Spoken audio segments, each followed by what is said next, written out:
Hallelujah, price the lord. ದೇವರ ಪರಿಶುದ್ಧ ನಾಮಕ್ಕೆ ಸ್ತೋತ್ರವಾಗಲಿ. ಈ ರಾತ್ರಿ ವೇಳೆಯಲ್ಲಿ ಮತ್ತೊಂದು ಆವರ್ತಿ ನಮ್ಮನ್ನೆಲ್ಲ ತೆಗೆಸಿಕೊಂಡು ಕರ್ತನ ಕರಗಳಲ್ಲಿ ಒಪ್ಪಿಸಿಕೊಟ್ಟು ಈ ಒಂದು ವಾಕ್ಯ ಸಂದೇಶವನ್ನ ಹೋಗೋಣ. ಇದು ಮಾರ್ಕನ ಬರೆದ ಸುವಾರ್ತೆ 5ನೇ ಅಧ್ಯಾಯ 21ನೇ ವಚನದಿಂದ ನೋಡಿಕೊಳ್ಳೋಣ. ಯೇಸು ಸತ್ತ ಹುಡುಗಿಯನ್ನು ಬದುಕಿಸಿದ್ದು, ಒಬ್ಬ ರಕ್ತಕುಸುಮ ರೋಗಿಯನ್ನು ಗುಣಪಡಿಸಿದ್ದು ಈ ವಾಕ್ಯ ಸಂದೇಶವಾಗಿದೆ ಪ್ರಿಯರೇ. ಹಾಗಾಗಿ ಈ ವಾಕ್ಯವನ್ನು ನಾವು ಧ್ಯಾನಿಸುವಾಗ ದೇವರು ಅದೇ ರೀತಿಯಾಗಿ ನಮ್ಮ ಬಾಳಿನಲ್ಲೂ ಯಾರಾದರೂ ಆ ರೀತಿ ಇದ್ದರೆ ಅವರಿಗೂ ಸಹ ದೇವರು ಬಿಡುಗಡೆ ಕೊಡುವರಿದ್ದಾರೆ. ಅದಕ್ಕಾಗಿ ನಾವೆಲ್ಲರೂ ಸೇರಿ ಪ್ರಾರ್ಥನೆ ಮಾಡೋಣ. ಈ ವಾಕ್ಯ ಮುಂದೆ 1-2-3 ವಾಕ್ಯಗಳನ್ನು ತೆಗೆದುಕೊಳ್ಳೋಣ. ಯೇಸು ತಿರುಗಿ ದೋಣಿಯಲ್ಲಿ ಆಚೆ ದಡಕ್ಕೆ ಬಂದಾಗ ಜನರ ಗುಂಪು ದೊಡ್ಡ ಗುಂಪಾಗಿ ಆತನ ಬಳಿಗೆ ಬಂದರು. ಯೇಸು ಸ್ವಾಮಿ ದೋಣಿಯನ್ನು ಹತ್ತಿ ಆಚೆ ದಡಕ್ಕೆ ಬಂದಾಗ ಜನರು ಬಹು ದೊಡ್ಡ ಗುಂಪಾಗಿ ಸೇರಿಕೊಂಡರು ಅಂತ ಈ ಸಂದೇಶವನ್ನು ತೋರಿಸಲ್ಪಡ್ತಿದೆ. ಆತನು ಬಳಿಗೆ ಬಂದರು. ಆತನು ಸಮುದ್ರ ದಡದಲ್ಲಿದ್ದನು. ಆಗ ಸಭಾಮಂದಿರದ ಅಧಿಕಾರಿಗಳು ಒಬ್ಬನಾದ ಯಾಯೀರನು ಬಂದನು. ಯೇಸುವನ್ನು ಕಂಡು ಆತನ ಪಾದಗಳಿಗೆ ಅಡ್ಡ ಬಿದ್ದು, ಚಿಕ್ಕ ಮಗಳು ಈಗ ಸಾಯುತ್ತಾಳೆ. ಹಾಲೆಲೂಯಾ. ದೇವರು ಹೇಳ್ತಾನೆ, ಯಾಯೀರನು ಹೇಳ್ತಾನೆ, ಗುರುವೇ, ಸ್ವಾಮಿ, ನನ್ನ ಮಗಳು ಚಿಕ್ಕ ಮಗಳಾಗಿದ್ದಾಳೆ, ಅವಳು ಸಾಯ್ತಾ ಇದ್ದಾಳೆ. ದೇವರೇ, ಆಕೆಯನ್ನ ನೀನು ಬದುಕಿಸ್ಬೇಕು. ಆತನ ನಂಬಿಕೆ ನೋಡ್ರಿ ಹೇಗಿತ್ತು. ಯೇಸು ಸ್ವಾಮಿ ಒಂದು ಮಾತು ಹೇಳಿದರೆ, ಯೇಸು ಸ್ವಾಮಿ ಒಂದು ಮುಟ್ಟಿದರೆ ಸಾಕು, ನಾನು ಗುಣ ಹೊಂದುತ್ತೇನೆ, ನನ್ನ ಮಗಳು ಗುಣ ಹೊಂದುತ್ತಾರೆ, ನನ್ನ ಇಡೀ ಕುಟುಂಬ ಗುಣ ಹೊಂದುತ್ತದೆ, ನನ್ನ ಕುಟುಂಬ ಪ್ರಾರ್ಥನೆಯಲ್ಲಿ ಹೆಚ್ಚು ಮಾಡಿದರೆ ನನಗೆ ಈ ಕುಟುಂಬದಲ್ಲಿ ಆಶೀರ್ವಾದ ಆಗ್ತದೆ. ಹಾಲೆಲೂಯಾ. ಈ ರೀತಿಯಾಗಿ ಕುಟುಂಬವಾಗಿ ಯಾರು ಕೂತ್ಕೊಂಡು ದಿನ ಸಂಜೆ ಪ್ರಾರ್ಥನೆಯನ್ನು ಕುಟುಂಬ ಪ್ರಾರ್ಥನೆಯಾಗಿ ನಡೆಸ್ತೀರಿ, ದೇವರು ಎಂದಿಗೂ ಕೈ ಬಿಡೋಲ್ಲ. ಆದರೆ ಸಂಜೆ ಅನ್ನೋದಕ್ಕಿಂತ ಪ್ರತಿ ದಿವಸವೂ ನಿಮ್ಮ ಸಮಯವನ್ನು ತೆಗೆದುಕೊಂಡು ಪ್ರಿಯರೇ, ಈ ಮಧ್ಯಾಹ್ನ ಇರ್ಬೋದು, ಬೆಳಗ್ಗೆ ಇರ್ಬೋದು, ಇಲ್ಲ ಬೆಳಗಿನ ಜಾವ ಆಗಿರ್ಬೋದು, ಸಂಜೆ ಆಗಿರ್ಬೋದು, ಇಲ್ಲ ರಾತ್ರಿ ಆಗಿರ್ಬೋದು, ದೇವರಲ್ಲಿ ಸಮಯ ನಿಗದಿ ಪಡಲಿಲ್ಲ.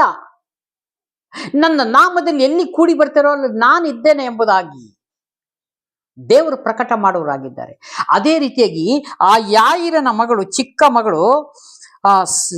ಮಗಳು ಈಗ ಸಾಯುತ್ತಾಳೆ. ಆಕೆ ವಾಸಿಯಾಗಿ ಬದುಕಿಕೊಳ್ಳುವಂತೆ ನೀನು ಬಂದು ಆಕೆಯ ಮೇಲೆ ಕೈ ಇಡಬೇಕು ಎಂದು ಆತನನ್ನು ಬಹಳವಾಗಿ ಬೇಡಿಕೊಂಡನು. ಹಾಲೆಲೂಯಾ. ತಂದೆ ಬಂದು, ಒಂದು ಮಗಳು ಸಾಯ್ತಾ ಇದ್ದಾಳೆ, ಹಾಲೆಲೂಯಾ, ನಾನು ಎಲ್ಲಿ ಹೋದ್ರು ಯಾವುದು ಗುಣ ಆಗ್ತಿಲ್ಲ ಸ್ವಾಮಿ, ವೈದ್ಯರೆಲ್ಲ ಕೈ ಬಿಟ್ಟಿದ್ದಾರೆ, ನನ್ನ ಕುಟುಂಬಗಳೆಲ್ಲ ನನ್ನ ಕೈ ಬಿಟ್ಟಿದೆ, ನನಗೆ ಬಂಧು ಬಳಗ ಯಾರೂ ಇಲ್ಲ, ನೀನೇ ನನಗೆ ಸಹಾಯಕನು ಎಂಬುದಾಗಿ ಯಾರಾದ್ರ ಈ ವಾಕ್ಯವನ್ನು ಕೇಳುವುದಾದರೆ ಈ ದಿನ ಸಂಜೆ ದೇವರು ಖಂಡಿತ ನಿಮ್ಮ ಕುಟುಂಬಗಳಿಗೂ ಆಧಾರಕರ್ತನಾಗಿದ್ದಾನೆ ಪ್ರಿಯರೇ. ಹಾಲೆಲೂಯಾ. ಇದು ನಾನು ಸುಮ್ಮನೆ ಹೇಳ್ತಾ ಇಲ್ಲ, ಇದು ನನ್ನ ಮಾತಲ್ಲ ಪ್ರಿಯರೇ. ಈ ಮಾರ್ಕನ ಬರೆದ ಸುವಾರ್ತೆಯಲ್ಲಿ, ಈ ಮಾರ್ಕನ ಬರೆದ ಪತ್ರಿಕೆಯಲ್ಲಿ ಹೀಗೆ ಬರೆಯಲ್ಪಟ್ಟಿದೆ, ನನ್ನ ನಾಮದಲ್ಲಿ ಎಲ್ಲಿ ಕೂಡಿ ಬರ್ತಿರೋ, ನನ್ನ ಹೆಸರು ತೆಗೆದುಕೊಂಡು ಯಾರು ಪ್ರಾರ್ಥನೆ ಮಾಡ್ತಿರೋ ಅಲ್ಲಿ ನೀವು ಜಯ ಕಾಣುವಿರಿ ಎಂಬುದಾಗಿ. ಆ ತಂದೆಯ ಆ ನಂಬಿಕೆ ಹೇಗಿತ್ತು, ನೀನು ಬಂದು ನನ್ನ ಮಗಳನ್ನು ಮುಟ್ಟಿದರೆ ವಾಸಿ ಆಗುತ್ತಾಳೆ. ಹಾಲೆಲೂಯಾ. ಈ ರೀತಿಯಾಗಿ ಯಾರಾದ್ರೂ ಆ ರೀತಿ ಇರೋದಾಗಿದ್ರೆ ನಿಜವಾಗ್ಲೂ ನಿಮಗೂ ದೇವರು ಸಹಾಯ ಮಾಡುವಂಥವ್ರು ಆಗಿದ್ದಾರೆ. ಯಾಕಂದ್ರೆ ದೇವರು ಪಕ್ಷಪಾತಿ ಅಲ್ಲ, ಎಲ್ಲರಿಗೂ ಸಹಾಯ ಮಾಡಲಿಕ್ಕೆ ಇದ್ದಾರೆ.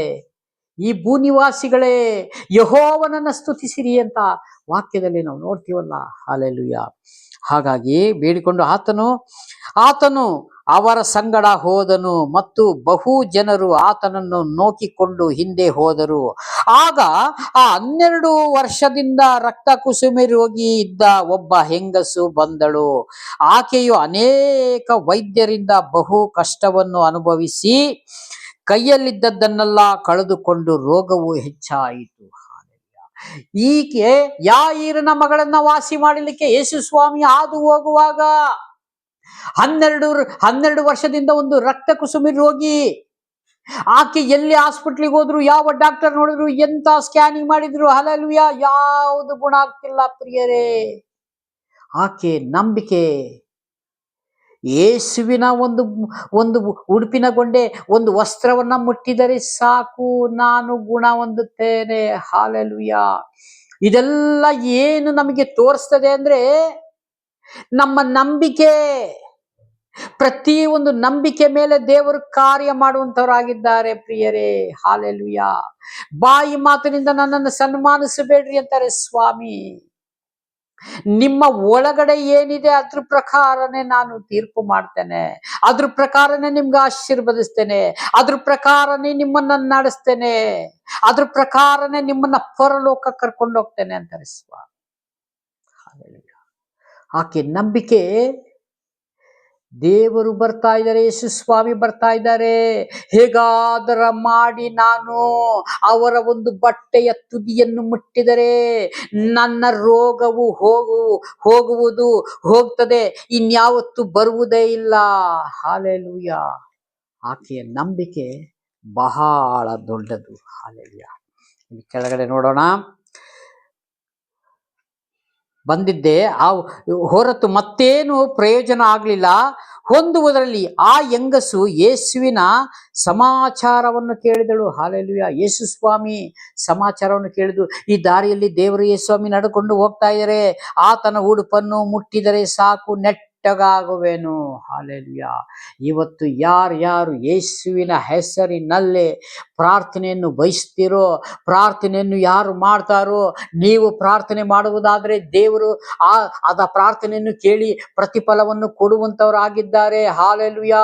ನೀವು ಕಷ್ಟದಲ್ಲಿರ್ಬೋದು, ರೋಗದಲ್ಲಿರ್ಬೋದು, ದುಃಖದಲ್ಲಿರ್ಬೋದು, ಹಣಕಾಸಿನ ಸಮಸ್ಯೆ ಇರ್ಬೋದು, ಕೆಲಸ ಕಾರ್ಯಗಳ ಇಲ್ಲದೆ ಇರ್ಬೋದು, ಯೇಸುವೇ ನನಗೆ ಉದ್ಯೋಗ ಇಲ್ಲ, ಯೇಸುವೇ ನನಗೆ ಸಹಾಯಕ್ಕೆ ಯಾರು ಇಲ್ಲ, ಯೇಸುವೇ ನನ್ನ ಬಲಪಡಿಸುವವರು ಯಾರಿಲ್ಲ ಎಂಬುದಾಗಿ ನೀವು ಕರ್ತನ ಮುಂದೆ ಕೇಳುವುದಾದರೆ ನಿಮಗೂ ಸತ ದೇವರು ಬಿಡಿಸುವಂತವರಾಗಿದ್ದಾರೆ ಪ್ರಿಯರೇ.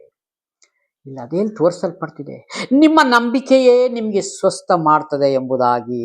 ಆಗ ಎಂದು ಆಲೋಚಿಸಿ ಆ ಗುಂಪಿನಲ್ಲಿ ಹಿಂದಿನಿಂದ ಬಂದು ಆತನ ಉಡುಪನ್ನು ಮುಟ್ಟಿದಳು. ಮುಟ್ಟಿದ ಕೂಡಲೇ ಆಕೆ ರಕ್ತ ಹರಿಯುವುದು ನಿಂತು ಹೋದದ್ರಿಂದ ಆಕೆಯು ನನ್ನನ್ನು ಕಾಡಿದ ರೋಗವು ಹೋಗಿ ನನಗೆ ಗುಣವಾಯಿತು ಎಂದು ತನ್ನೊಳಗೆ ತಿಳಿದುಕೊಂಡಳು. ಹಲ್ಲೆಲೂಯಾ. ತನ್ನೊಳಗೆ ಆಕೆ ತಿಳಿದುಕೊಂಡಳು. ಏನಂತ? ಯೇಸು ಸ್ವಾಮಿಯ ಬಟ್ಟೆಯನ್ನು ಮುಟ್ಟಿದ ತಕ್ಷಣವೇ ನನಗೆ ರೋಗವು ಹೊರಟೋಯ್ತು, ರಕ್ತ ಸರ್ವ ನಿಂತೋಯ್ತು, ನಾನು ಗುಣ ಆದೆ, ನಾನು ನೆಟ್ಟಗಾದೆ, ನಾನು ಡಿಸ್ಚಾರ್ಜ್ ಆಗಿ ಮನೆಗೆ ಬಂದೆ. ಹಲ್ಲೆಲೂಯಾ. ಈ ರೀತಿಯಾಗಿ ಯಾರು ನಾವು ದೇವರಲ್ಲಿ ಪ್ರಾರ್ಥನೆ ಮಾಡ್ತೀವೋ ನಮಗೆಲ್ಲ ಬಿಡುಗಡೆ ಕೊಡ್ತಾರೆ ಸ್ವಾಮಿ. ಹಲ್ಲೆಲೂಯಾ.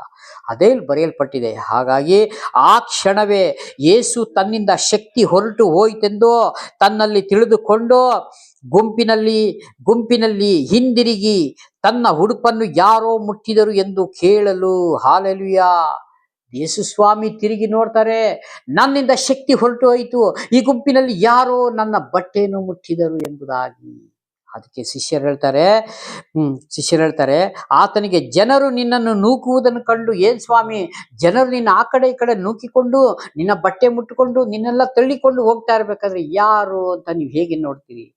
ಅದಕ್ಕೆ ಇಲ್ಲ, ಯಾರೋ ಮುಟ್ಟಿದ್ದಾರೆ, ನನ್ನಿಂದ ಶಕ್ತಿ ಹೊರಟು ಹೋಯಿತು ಅಂತ. ಯೇಸು ಸ್ವಾಮಿ ಆ ಕಡೆ ತಿರುಗಿ ನೋಡುವಾಗ ಆ ಸ್ತ್ರೀ ಬಂದು ಇದ್ದದ್ದನ್ನೆಲ್ಲ ಸಂಗತಿಯೆಲ್ಲ ತಿಳಿಸಿದಾಗ ಯೇಸು ಸ್ವಾಮಿ ಹೇಳ್ತಾರೆ ಆಕೆಗೆ ಮಗಳೇ, ಕೆಳಗಡೆ 34ನೇ ವಾಕ್ಯ, ಮಗಳೇ, ನಿನ್ನ ನಂಬಿಕೆಯನ್ನು ನಿನ್ನ ಸ್ವಸ್ಥತೆ ಮಾಡಿತು, ಸಮಾಧಾನದಿಂದ ಹೋಗು, ನಿನ್ನನ್ನು ಕಾಡಿದ ರೋಗವು ಹೋಗಿ ನಿನಗೆ ಗುಣವಾಯಿತು ಎಂದು ಹೇಳಿದೆ. ನಿನ್ನನ್ನು ಕಾಡಿದ ರೋಗ, 12 ವರ್ಷದಿಂದ ರೋಗ. ಹಲ್ಲೆಲೂಯಾ. 12 ವರ್ಷ ಆಗಿರ್ಲಿ, 20 ವರ್ಷ ಆಗಿರ್ಲಿ, 30 ವರ್ಷವಾಗಿರ್ಲಿ, ಕೊಳ್ತು ಹೋಗಿರ್ಲಿ ಪ್ರಿಯರೇ, ದೇವರು ಒಂದು ಮಾತು ಹೇಳಿದರೆ ಅದೆಲ್ಲ ಸಂಪೂರ್ಣವಾಗಿ ಗುಣ ಆಗ್ತದೆ. ಹಾಗಾಗಿ ನಾವು ದೇವರಲ್ಲಿ ನಂಬಿಕೆ ಇಟ್ಟು ಪ್ರಾರ್ಥನೆ ಮಾಡೋಣ. ಈ ಕೊಟ್ಟಂತ ಸಂದೇಶಕ್ಕಾಗಿ ಸ್ತೋತ್ರ. ಚಿಕ್ಕ ಪ್ರಾರ್ಥನೆ ಮಾಡಿ ಮುಕ್ತಾಯ ಮಾಡೋಣ. ಪ್ರೀತಿ ಸ್ವರೂಪನಾದ ದೇವರೇ, ರಾಜಾದಿ ರಾಜನೇ ಯೇಸುಸ್ವಾಮಿ, ನಿಮಗೆ ಮಹಿಮೆ ಆಗಲಿ. ಸ್ತುತಿಗಳ ಮಧ್ಯೆ ವಾಸ ಮಾಡುತ್ತದೆ. ವಿಡಿಯೋ ಮುಖಾಂತರ ನೋಡುತ್ತಾ ಪ್ರತಿಯೊಂದು ಕುಟುಂಬಗಳನ್ನ ನೆನೆಸಿ ನಿಮ್ಮ ಕರಳಲ್ಲಿಸ್ಕೊಡ್ತೀನಿ ಸ್ವಾಮಿ. ಅವರೆಲ್ಲ ಕಷ್ಟ, ದುಃಖ, ರೋಗ ಸಮಸ್ಯೆಗಳಿರುವಂಥ ಪ್ರತಿಯೊಂದು ಕುಟುಂಬವನ್ನು ನೆನೆಸಿ ನಿಮ್ಮ ಕರಳಲ್ಲಿಸ್ತೀವಿ. ಯೇಸುವಿನ ನಾಮದಲ್ಲಿ ಬೇಡುವಂತೇನೆ ದೇವರ ತಂದೆ. Praise God. ದೇವರೆಲ್ಲರನ್ನ ಆಶೀರ್ವದಿಸಲಿ. ಆಮೇಲೆ